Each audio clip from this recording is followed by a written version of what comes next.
ارگد کا سفر۔ دن کے تقریباً 11 بجے مولانا عبداللہ گجدوان کے حضرت گل بابا اور مسجد امام بخاری کے خدائے بردا کے ہمراہ فقیر ارگد کے سفر پر روانہ ہوا۔ یہ سمرقند سے 40 کلومیٹر پہاڑ کی وادی میں واقع ایک شہر ہے۔ اس شہر میں لوہے کا کام بہت زیادہ ہوتا ہے۔ یہ علاقہ اپنی سرسبزی اور شادابی میں اپنی مثال آپ ہے۔ اندازاً 12 بجے بستی کنگلک پہنچے، جو بالکل دامان کوہ میں واقع ہے۔ جس گھر میں قیام کیا اس میں شیشے کا ایک بالا خانہ بنا ہوا تھا، جس سے چاروں طرف کا منظر نظر آتا تھا۔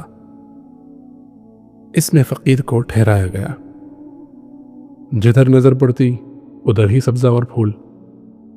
قریب پہاڑیوں پر سفید سفید برف نظر آتی۔ گلاب کے پھول اتنے بڑے کہ جیسے بڑا پیالہ ہوتا ہے۔ سنا ہے کہ نبی علیہ السلام کو گلاب کے پھول کی خوشبو پسند تھی، اسی لیے مولانا قاسم نانوتوی رحمۃ اللہ علیہ بھی اسے پسند فرماتے تھے۔ فقیر بھی ان پھولوں کو محبت سے دیکھتا رہا۔ عجیب بات تو یہ تھی کہ یہاں کی خود رو گھاس پر بھی چھوٹے چھوٹے خوشبودار پھول لگتے تھے۔ مختلف رنگ کے پھول اتنے خوبصورت کہ دل چاہتا تھا کہ ان کو دیکھتے ہی رہیں۔ سبزے کو اس زمین کے ساتھ کوئی خاص مناسبت تھی۔ خشک میوہ پیش کیا گیا تو بادام بھی بڑے بڑے اور لذیذ۔ خشک میوہ یعنی جس کو انگلش میں ہم ڈرائی فروٹس کہتے ہیں۔ آگے حضرت پیر صاحب فرماتے ہیں کہ اخروٹ بھی مزیدار، پانی نہایت ٹھنڈا کہ جی چاہے پیتے رہیں۔ یہ جنت نظیر علاقہ دنیا کا انوکھا علاقہ تھا۔ میزبان نے قریبی بستی کے علماء صلحاء کو مدعو کر رکھا تھا۔ ظہر کی نماز ادا کرنے کے بعد فقیر نے بیان کیا، مولانا عبداللہ نے ترجمانی کی۔ تقریباً 3 بجے میزبان نے کہا کہ گاڑی تیار ہے، آپ کو قریبی پہاڑی پر لے جانا ہے۔ واپسی پر عصر کی نماز جامع مسجد میں پڑھیں گے۔ یہ سفر بھی عجیب تھا۔ گاڑی آبشاروں کے پانی میں سے گزرتی ہوئی، بلکھاتے راستوں سے ہوتی ہوئی ایک منزل پر پہنچی۔ یہاں کسی بزرگ کا مزار تھا۔ اتر کر فاتحہ پڑھی۔ ماحول اتنا پرسکون کہ خود بخود مراقبہ کرنے کو جی چاہے۔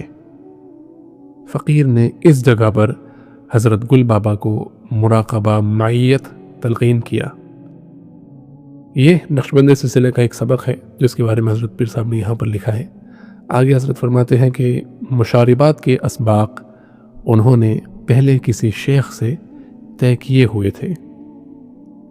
فقیر نے لطیفہ قلب سے اسباق شروع کروائے، نفی اسباق پر اچھا وقت لگوایا۔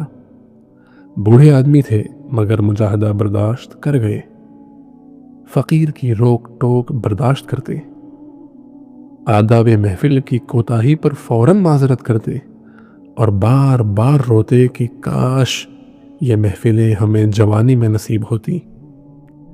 ایک مرتبہ فقیر کسی بات پر غصے ہوا تو آگے بڑھ کر گلے لگ گئے، بار بار رخسار اور پیشانی کو چومتے، مناتے اور کہتے کہ زبان نہ سمجھنے کی وجہ سے مجھ سے غلطی سرزد ہوئی۔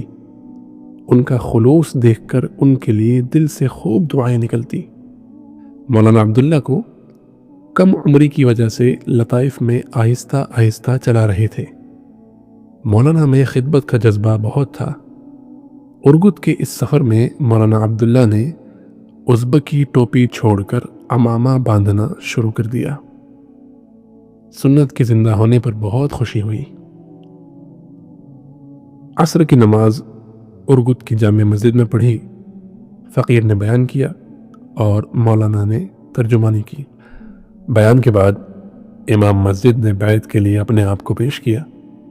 بس پھر کیا تھا، نمازیوں کی تو لائن ہی لگ گئی۔ عشاء تک یہ سلسلہ چلتا رہا۔